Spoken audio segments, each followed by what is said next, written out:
feel honored to have Nora as part of the series and part of Empowered and an amazing guest. Thanks for joining us. Thank you, Latané. Happy to be here. Happy to be anywhere in COVID. So yeah, it feels like we're somewhere a little bit. We're somewhere. I'm in your house. You're in my house. Tell us a little bit about yourself. I was in tech for 30 years. So all in Silicon Valley. I worked at 4 companies and I bounced between, believe it or not, engineering and marketing. I have an MBA in addition to a computer science degree. So now I spend full-time, sorry? Total badass. Total. My goodness. I just got a degree in both because I could. No, the thing is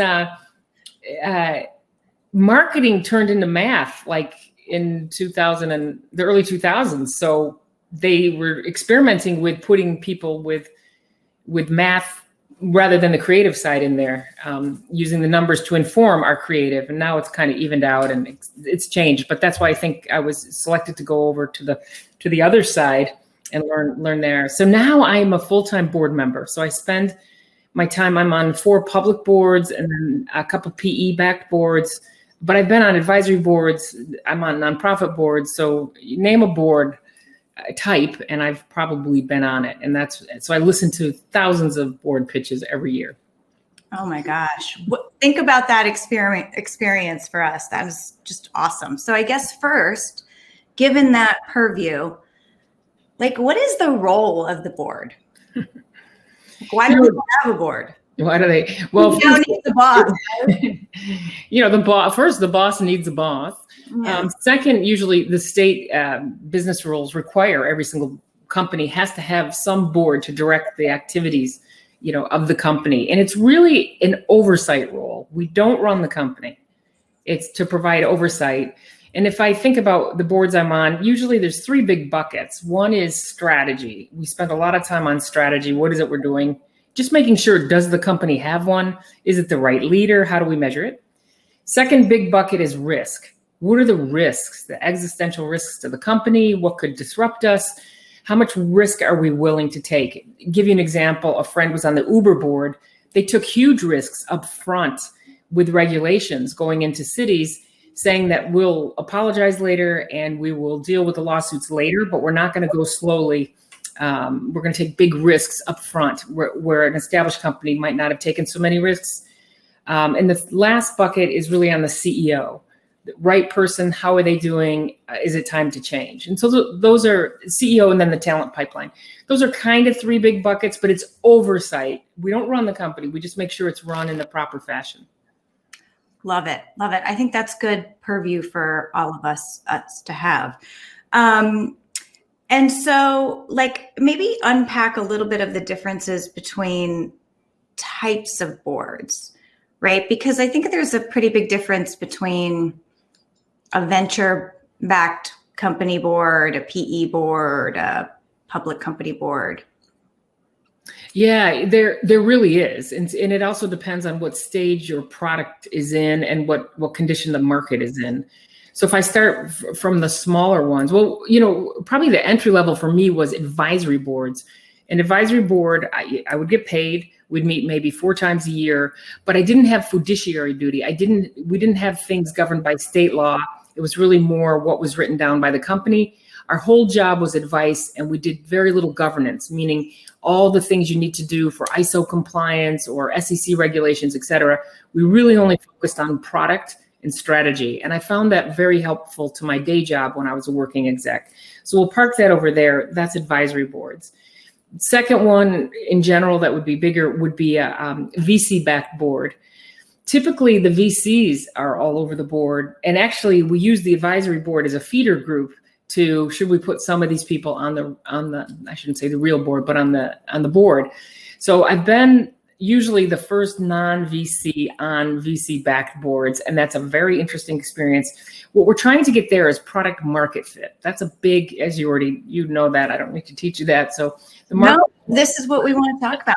Not everyone knows it. Oh, so the marketer's role is hugely important in that phase because to me, you were trying to find out the combination to the safe. I mean, the safe is what's inside is the big market. It's the early adopters. It's the tornado. It's going up that growth curve. But we're trying to get our legs under us and we're trying to figure that out. So that's a VC-backed board. A lot will be focused on when will we become profitable, the rule of 40, you want to grow your revenue and have your bottom line add up to at least 40% to see if you're in a very high growth category. Would you think that's more, rule of 40 is a little later, more like? Well, when you're getting revenue and when you're starting to scale. So you're absolutely right. So on a VC, it's really product market fit. And I'm looking for, what are you trying to learn in the next 3 months? Then I fly back in 3 months. Okay, what did you learn? What worked like you thought? What didn't? And so it's not what you know, it's how fast you can learn and how are you taking those learnings and pivoting constantly to figure out what is, where are the growth veins, right? On a PE-backed board, it's really interesting because when a private equity company buys a company, they don't want to hold it for 50 years. So this isn't like being on the IBM board where you're trying to stay public forever. This is sustainability, and it's what's the next thing. Exactly. So we do have a long-term focus. I mean, if it's a newly bought entity, it's like 3 to 5 years, there'll be some kind of liquidity event. Either it'll go public or it'll get bought again, or it merges with someone, merger of equals. So on a PE-backed board, it's really about efficiency, effectiveness, growing. And the board members, a lot of them will have subject matter expertise. We don't do as much governance as we do on a public board, but we do enough of it that if we were to go public, it's not going to be a big lift, meaning we have audited financials. We do everything a public company does do. So if we do go public or get bought by a public company, you don't have to look and say, oh, these books aren't being handled in the proper fashion. So PE boards, I find them really interesting. And I also like knowing they're going to go away in a little while and then you get another one. Something new. Right. And then a public company board, depends on the size. It's a lot more governance and a lot less hands-on than it would be on a PE. The smaller boards, pretty much you'll work, I do anyway, work a little harder and it's more on strategy, product direction, and more subject matter expertise. As you get to the bigger boards, they value governance. So do you know how to run a compensation committee? Do you know what to do if you have to conduct an internal investigation? Right now on a couple boards, we have activists. So how do we handle that? So there's a lot of governance issues that come in that you become knowledgeable of as you serve on board. So that's kind of a continuum of VC, PE, public company boards. So I think that's a great backdrop to then. So that's the more broad backdrop. Yeah. Now let's talk about the CMO, the marketing leader, and how they fit in or sometimes don't fit in. I mean, sometimes marketing leaders don't even present at the board meeting, which I find a shame, but that's probably another problem to unpack. So how do you evaluate that person when they show up? Yeah, so that's a great question. First of all, it's hard sometimes to tease apart marketing from the other functions. So typically in a board meeting, we start with a closed session and the CEO will tell us what's on his or her mind. This is what's going well. This is what isn't going well. This person is doing great. This person I'm trying to coach in a different way. So there's a tone set for the board meeting. And then every board meeting I've been in, some of the senior executives come in. It's rare they bring all of them in, but some of them come in. Some come in all the time and are there at the time. The lawyer and the finance person are always there. But usually division heads, functions will come in every couple of quarters, et cetera. So smaller companies' marketing will be in there almost all the time. Larger companies, at least once a year. So when you say, what am I looking for? I think the general, regardless of your role, one thing remember always, context is key, especially for the board member. I was thinking about it in terms of the pandemic as we're all binge watching. Imagine you're binge watching a show, but the episodes only come out once every 3 months. Yeah. Yeah. And especially as you get up there, it's just like, I remember the salient points, but I'm very smart, but I'm not educated on exactly what you're doing. So one of the rookie mistakes a marketer will do is just come in as if it's any other meeting they have inside their company.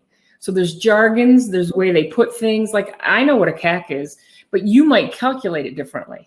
Or you're talking about the cloud revenue. Well, what is cloud? If they buy it from the Amazon, store? Is it considered cloud? If they what does cloud mean to you? So we don't know, so context is key. An ideal thing for me from the marketing person is they start out with, last time I told you this, and now, I'm going to give you an update on where we were. So if you provide continuity, almost like when you do watch a show where it says, this is what happened last time. Remember all those big points of the hero died and this happened? That would be very helpful to the board member, because we haven't seen you in a while. And, I said we're smart, but not knowledgeable as you are. And it makes for a much healthier, more engaged conversation. Second thing is, you've got to tell us the meaning, not just the details. So I'll read your slides the night before, or hopefully a little sooner, but I'll refresh the night before, and I get detail. You're the expert. Yeah. So you're the expert. What's the meaning when you read these numbers, Latané? What does it mean to you? What were you surprised at? What caused you the most consternation? What was most controversial inside the company with these? So I'll draw my own conclusions, but I'd love to, you're the expert. What's your point of view? And then we can talk about there. So meaning versus detail. And my biggest pet peeve with marketing is so many activities. Activity. We wrote a white paper. We went to a show. We had 6 webinars. And it's all fantastic. But what's the outcome? This is a loaded question because I have a point of view. But okay, please. Do you feel an MQL is an outcome? Well, that's an interesting thing. I think it's well, it depends on the quality of it. I want a quality one. I mean, I can do anything to get my. You know that marketers can claim pretty much anything. Scores. Well. So the ultimate thing is the revenue going up. That's the ultimate thing. And so there's a lot of things that go into it. Is MQL an outcome? It's certainly an indicator, but I would say this: what are your 3 most important? What are the metrics that matter? What are your kind of OKRs that you're going to focus on this quarter? So it's kind of it depends on where we are in the life cycle of the product and where we are at the life cycle of the company. We certainly look at MQL, but it's not everything to everyone. What would you say to that question? Is MQL I guess, and this is my message to board members, is there's a million ways to flub an MQL. An MQL can be anything I want it to be. Very good. Yeah. So that's why context is key. What's around it, So it's more important to be looking, I think, at like the sales velocity formula, which is all about conversion. Yes. And how that is being optimized. Now, clearly you need stuff at the top to put into the formula so that it has enough to work. But I think ultimately the role of marketing is continuing to improve like ASPs and every single critical conversion. And that then speaks to the quality of what they're bringing in. So I think you're right.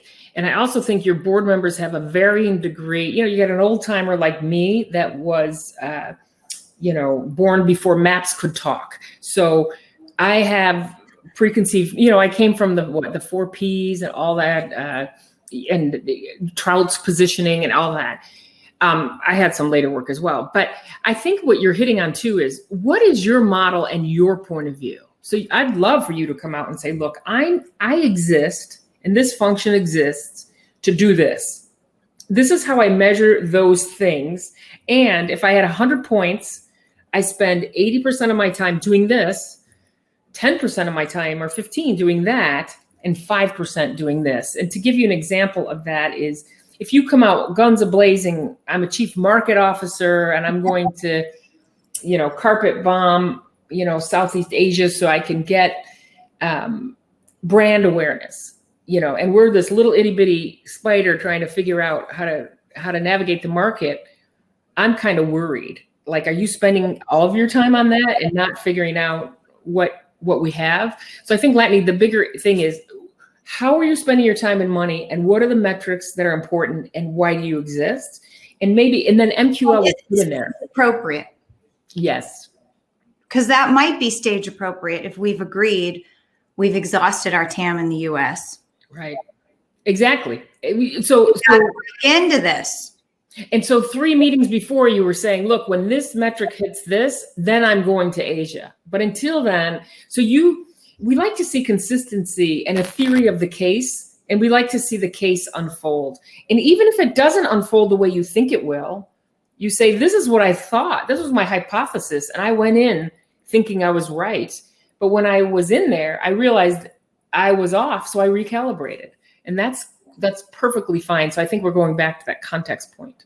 But you said in one of our panels, you said, make no mistake, they're judging you. Well, we're judging you for a lot of things. You might not be a fit in this job, but we always see 100 other job openings. You might be a fit, product market fit, but as we scale, you're not a fit. But we figured out, it's a baseball team. You're the opening pitcher, but you're not the closer. So I think, yeah, we are making judgments. And so back to your point, if you stay calm and in control, sometimes I find marketing get defensive. They're tired. They're working really hard. They know what they're doing. And here's these people with these off the wall questions that don't get it. And you just want to scream. And so they get defensive, or they'll answer the question for an hour and you're just like, okay, so just think of it as a peer-to-peer. We might not agree. We don't have to agree, but just stay calm and in control. It's just business, at the end of the day. And I think that will be really helpful, because some board members, I don't know, they'll get combative. I'll give you a real life example. We had a newish CMO, and they came in and rightfully so said, we wouldn't have had a new one if we didn't have problems. Right. We had a great CMO, just decided to get rid of them and then got another. No, you have problems if you have a new CMO, typically, unless the CMO left. But anyway, the CMO, I would say, was a news reporter. They were reporting out on the problems. Oh, dispatch, this is a problem, this is a problem, this is a problem, this is a problem, this is a problem. And the CMO got hammered in the meeting because they weren't solved. Find, recognize, that's good. And then articulate them, that's good. Prioritize them and then own them. And they didn't do those last 2 steps. And one board member just went after them. It was sort of like, not my problems. Yeah, I'm new here. This sucks. It's, we already know that. We didn't hire you because it was going great. So that would be the thing is, are you a reporter or a problem solver? Even if it isn't in your area, like maybe you guys can get customers, but then they don't stick. We're all going to get fired at the end if that's happening. So how are you helping with that? Well, I think that goes back to you have 100 points. You would say, so you know what, I'm shifting 50 points to work on customer marketing because that context, right? Right. Absolutely. The worst thing is, hey, that's not my area. Why don't you talk to customer success when he comes in? It would be better if you said, wow, there is one. I've talked to customer success. We've agreed on this. I've lent him 2 people. I'm happy to stay here during his presentation, because we all know that unless it works end to end, it doesn't work. Mm-hmm, mm-hmm. Rather than he, him. Right. That's probably true across all functions, though, I would say. You kind of always want to pressure test for like the hoarder. Yeah. Feels like they have to be in everything, or you know what I mean? Like they're not comfortable with anything happening without them. And then there's the not my problem person. Those are red flags. Absolutely. What I look for is marketers are great at working in the business. They know there's expertise. They know they can recite everything. But I'm sitting there as a board member thinking, are you working on the business? There's an end-to-end business here. And you could have a peer-to-peer conversation with me about the business rather than a detailed drill down into everything that you're doing. So yeah, you need to know all your details, but if you can also kind of be T-shaped, you're more valuable to me. Also, I can see you in different roles. I could see you in a board role, and I could see you maybe in the CEO role if you can work both on and in the business simultaneously. Love that. So let's talk, you've been a part of Empowered CMO. It's been 3 years now, which is so cool. And the first one, we introduced this concept of a chief marketing versus market officer. And, this is, the group's pretty excited about this. When you hear that, are you like, it doesn't matter? Or are you like, yes, that's what we've been looking for. Please step up to that role. Like, what's your reaction to it? I have many reactions. I think the highest level is, yes, we need that role. It's a more global level of thinking. It's again, it's working on the business, not just in it. It's a thought leader role. I think it's fantastic. But then going back to context, you and I were discussing like Maslow's hierarchy of needs. Here you are trying to find product market fit. It might not be time for the top of Maslow's hierarchy of needs, which would be where chief market officer comes in. Obviously, little pieces of it come in. If your mindset is, as soon as we just figure out, how to get sales reps, we don't need an engineer on the sales call anymore, then I can start taking what I've learned from that and melding it into what is the market. So I think it all comes down to context. Clearly, in a big company, I'm on one that 100,000 people, Fortune, very big company, definitely talk about the market all the time. Very strategic things. Rarely talk about MQL or any metrics. It's more of how are we shaping? We're a market maker. How do we do that? Those type of things. But we're big and established. But on a VC-backed, figuring out product market fit, you need to be careful. We have to first stay in business and then we can.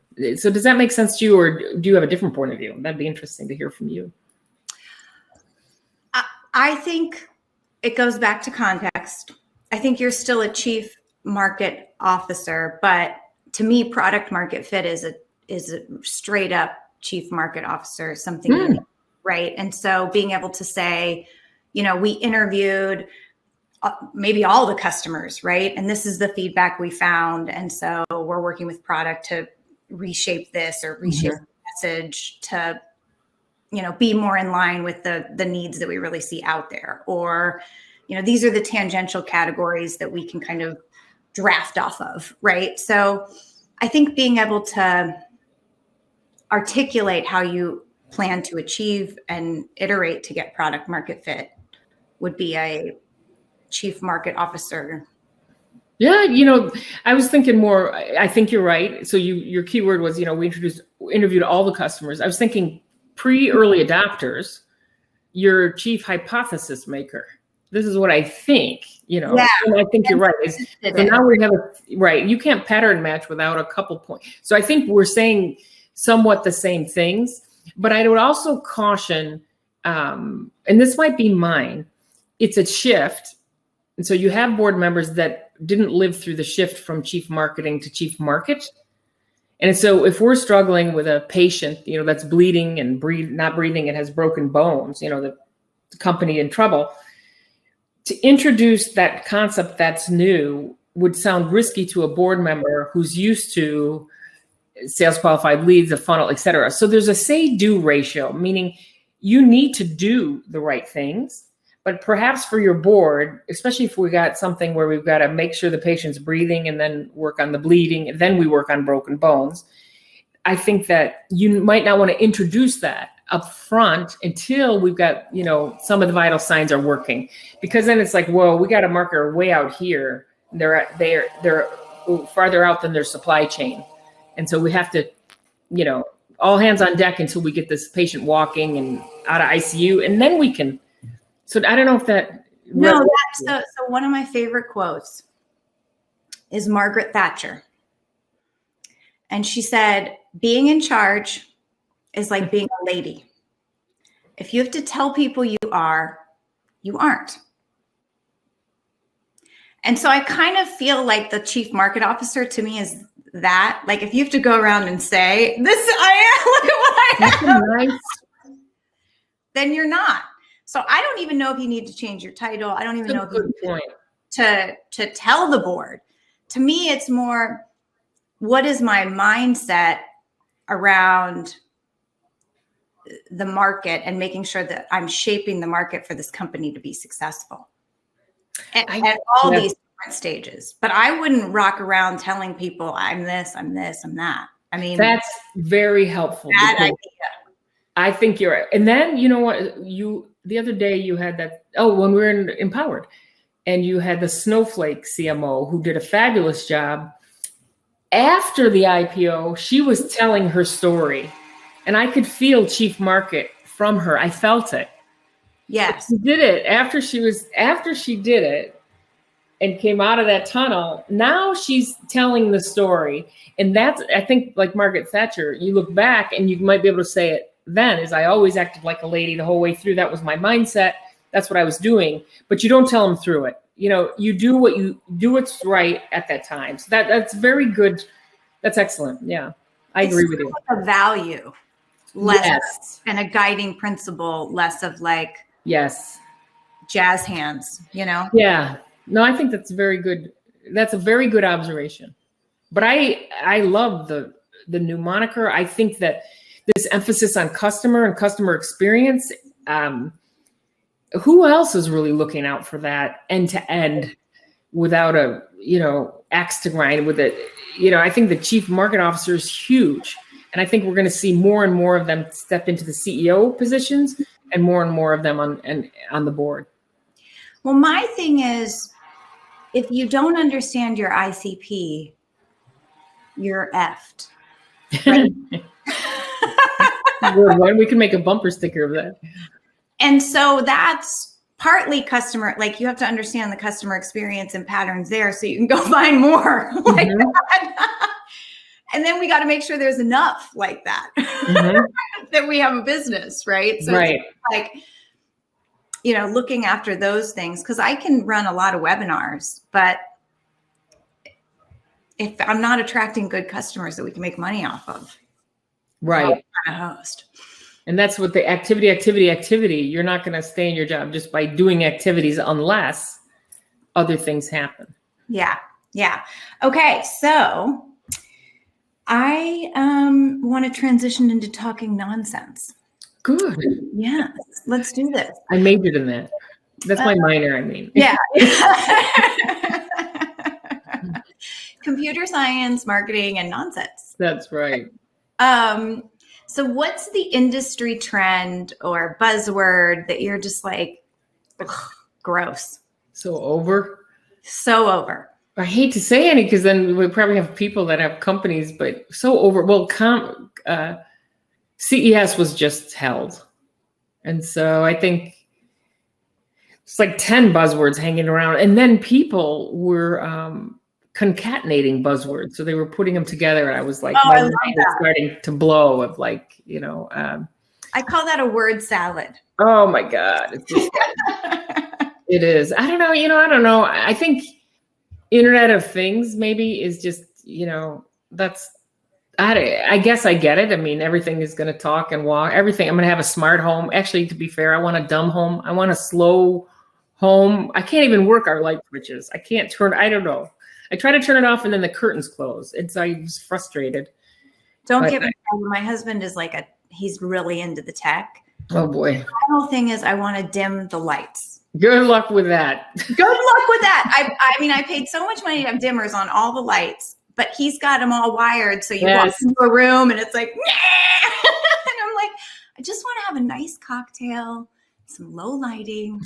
Anyway, 2% people's problem. I mean, this is not a real problem. No, it's true. But there's a lot, what's out there? ML and AI, which are fine, except nobody's really doing it. I mean, if you really look at how it works, with the numbers, et cetera, it's really more symbolic programming, if this, then that. So the true deep learning neural networks, that's happening in like 7 or 8 places, Google, Amazon, Tencent, Alibaba, but with hordes of data, the rest of everybody has AI on everything. So your light switch, I'm sure, is AI and ML enabled. And so, oh yeah, it's big data.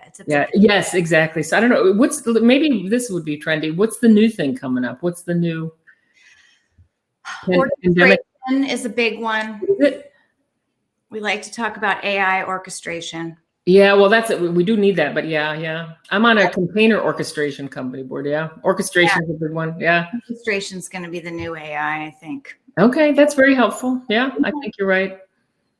So We'll get on that bandwagon right now. And we'll be good at it. All right, awesome. So now let's talk career path. I think a lot of people out there want to be you, want to be, advising and on boards. 37% of the empowered CMOs said they felt like their next step was more professional board member, if that's how to say it. How'd you get where you are? What's it like? How's the view? What would you advise people to do? Well, the view, when you're full-time, I haven't had children, but I think it's the difference between being a grandparent and a parent. These companies are so cute and you come in and it's great. And you show everyone with love. Yeah. Then you talk to the parent who's the CEO, like, hey, get those kids in line, and then you leave. So you're not there for the messy parts. And so it's really, really rewarding. Second is you're more of a coach than a player. So you have to make sure you know yourself well. In the beginning, I forgot. So you can't boss people around. You can't tell them, when I was an executive, we say we're going to go left and we went left. When you're a board member, you lead by influence. You're a coach. You try to motivate, but you're not playing. So you have to make sure that you're ready to do that. And some people can't do that well. But career path wise, I think the best advice I would give you is you're hugely valuable if you have strategic acumen, meaning, what does this company do? How do we make money? Understanding it all. So just not being a cost center or I managed a budget or whatever, but understanding a company end to end. What are all the functions? Business acumen, you have to be able to understand the numbers. Even if you're the marketing expert on the board, you're still in the audit committee, you still have to ask good questions. And so you really have to know the money in, the money out, how it's spent, what the ratio should be. And so I think those are the things that make you valuable in the world of boards. Governance, you can pick up. There's great programs. You had the Athena Alliance you had board lists come in. NACD, which is the National Association of Corporate Directors, has a program called Accelerate, and they've put together a curricula, and it'll teach you the ins and outs of the board. I didn't find it taxing or incredibly hard to learn. It's just I never knew about it. So it's just like learning another subject. But as your first board member, you don't need to know that. We're not putting you on for that. I'm a board buddy, meaning we just put a new person on NortonLifeLOCK's board, and I was assigned to her to mentor her on the aspects of governance. She's smarter than heck. She's a CISO. We need her.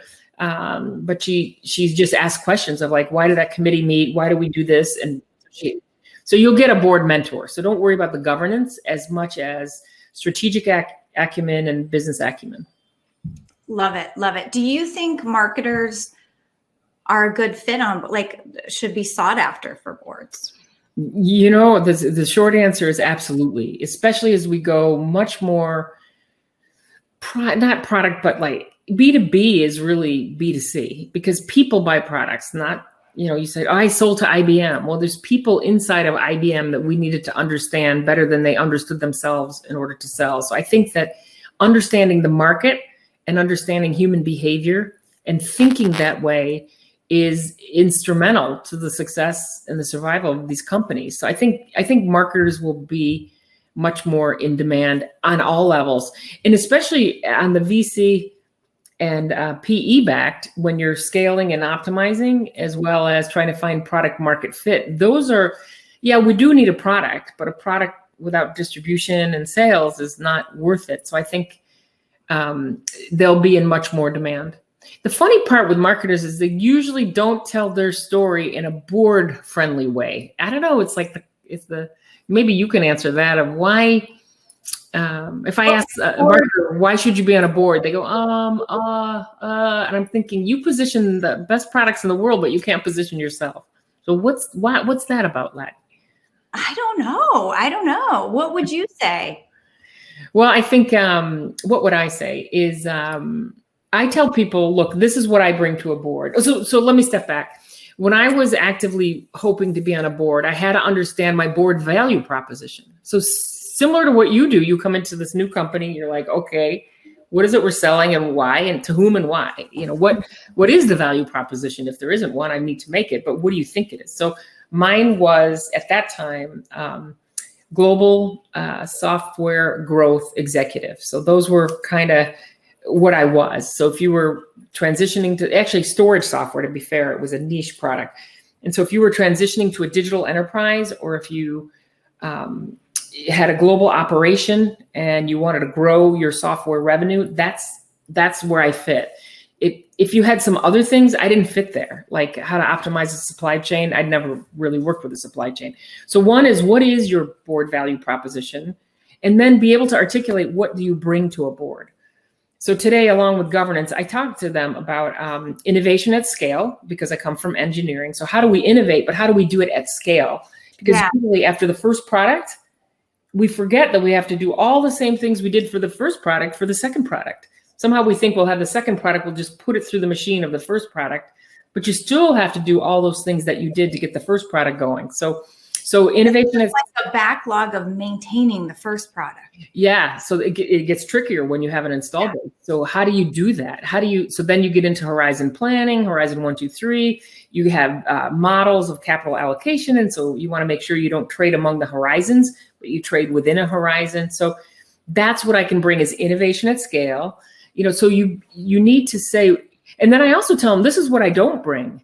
I don't bring the finance expertise. So if you're going to, pay down a debt tower, or decide if you're going to do a secondary offering, or if you want someone to negotiate, we just did a $38 billion merger of equals on a company. I was not the chief negotiation officer. You do not want me in that role. But I'm on the strategy and technology committees of 2 large companies. So I just tell them, look, there you've got, square holes. There's where I fit. But in these round holes, I don't fit over there. So that's what I mean about board value proposition. And you need to do it quickly. So in the beginning is, I do have some spare cycles, and I'm thinking about board work. So if you happen to know anyone, in and around the storage software area that might need relationships with IBM or HP, I might be of value. And there you go. You just dropped little nuggets. Tiny nuggets. What is your position? Just like you do in your life. So I think marketers are great on products, but when it comes to them, sometimes it's, so what's your board value proposition? What do you bring? And then you lightly market.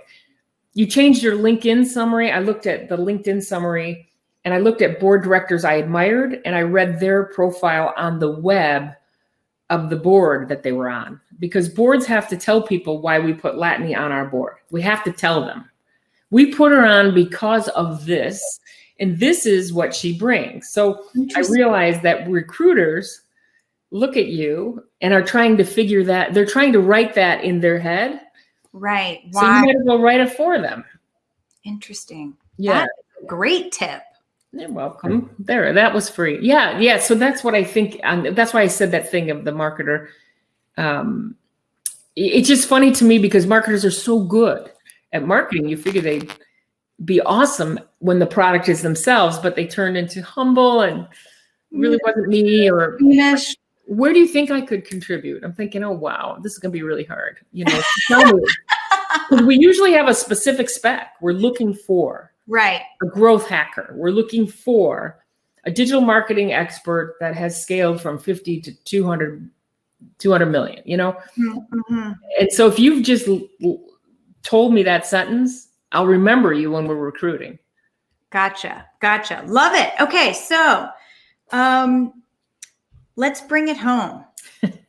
So no one can leave Talking Sense without embarrassing story, colossal, just complete F up.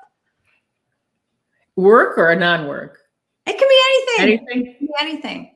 But we learn more from our mistakes is the reality, right? What would I say? Most embarrassing. I was in Montreal. I went to a store that was way out of my league. And I found the softest blanket you'd ever find. I mean, when I touched it, I'm always cold. So this blanket was a faux fur, and I just felt such comfort and love. And so I just bought it. I said what people say, wrap it up, send it to my home. I slept with this thing for years. I mean, I was inseparable from this blanket. I take it if we go to Lake Tahoe. If I could travel in a car, I would take it with me. I know it sounds crazy, but I'm always cold, and it was. No, I'm always cold too. So it was just the softest thing I'd ever touched. So I happened to be in Montreal again, and I happened to be at that store, and I have no business in that store. The store and me, we're at a different price. We're at a different socioeconomic strata. So I went in again, and I felt the vibe that you've all felt of like, what are you doing in this store? Yeah. So I instantly called up every single SAT vocabulary word I could. And I really wanted the salesperson to know that I had bought, not only had I been in the store, but I'd bought something. So I said, oh, I see, you have a home section. Oh, I just simply adore this blanket. And I used every word I could remember, multi-syllabic word that I could put on this thing. And, I find myself inseparable from it, and I curl up on it nearly every night. And she had a face of horror on her.